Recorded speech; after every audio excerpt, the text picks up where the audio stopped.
Hello sa inyong lahat. Te-flex ko lang itong tanim ko na patola.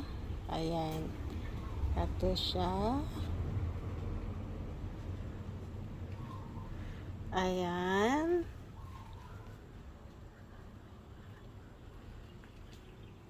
Ayan po siya. Alam mo, ginawa ko na yung tawag namin yan dyan. DIY. DIY. Nagapangan niya. Ayan. Yung straw ba? Panali. Ayan. Para may gapangan lang sila. Ayan mga guys. Dito lang yan sa side ng bahay. Basta may lupa, lagyan mo yan ng buto at tutubo yan. Ayan. Ayan siya guys. So, ang tataba ng mga dahon. Ayan. Hopefully magbunga siya.